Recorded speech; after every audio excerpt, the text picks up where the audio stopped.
Hey, welcome back everybody. Of course, this is Python for beginners. So again, my goal here is to kind of walk you through the initial steps of looking at the code, learning the code, using the code in whatever platform you are, and have it make sense. So this is not about stepping into becoming a software developer at this stage. This is kind of just learning how the structure works.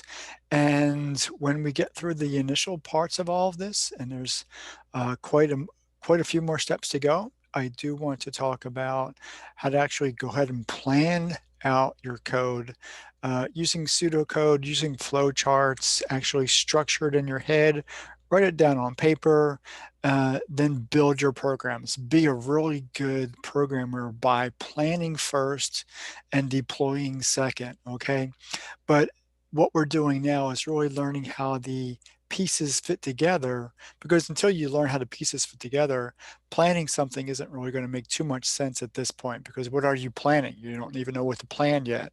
So with that being said, I did do a while loop demonstration, and I did use the value true, and we're going to do it again.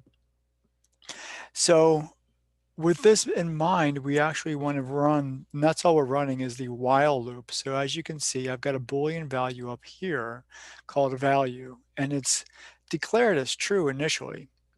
And then I have two print statements. This program will find the smaller of two numbers. That's all it's going to do.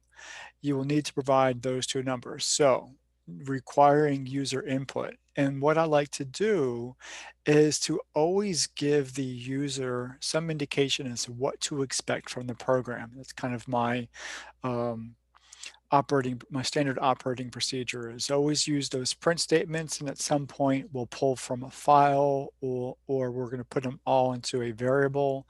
But right now they're just print statements. And so as you know, the while statement will execute when the condition is true and will stop when the condition is false. So right now, the while condition is true, value does evaluate to true. And we then know that we have a nested function situation. I've got the input function because it has the parentheses, and then I have the conversion function, the int, the integer function wrapped around that because I want to convert that input to an integer and store it in numbers. So earlier we had said that by default, Python receives input from the user as a string. Well, we can't conduct a math operation from a string. We have to actually have it as a number, either as an int or a float. And so I'm going to do that twice.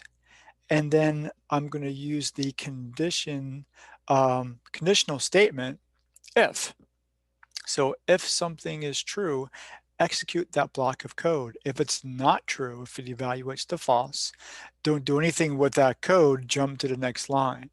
So my condition here, if number one is less than number two. So only if that value, only if that evaluates to true, print this line. Otherwise, go to the next.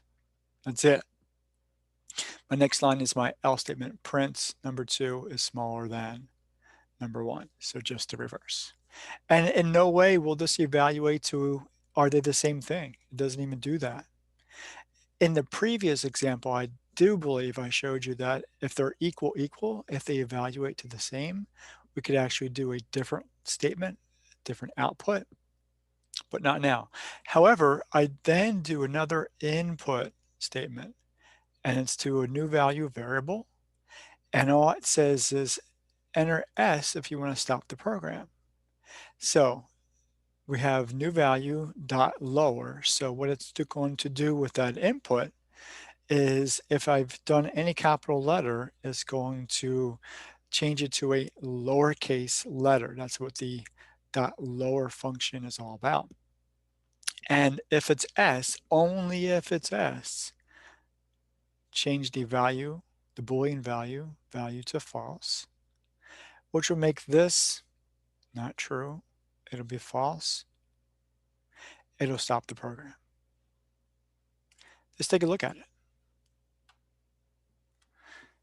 My first number, my second number, 5 is less than 6, enter S to stop the program. Cool. So again, taking each step a little bit further along, and with practice, you get better. You don't ever get perfect, but you do get better. Okay, so with that being said, I will see you next time.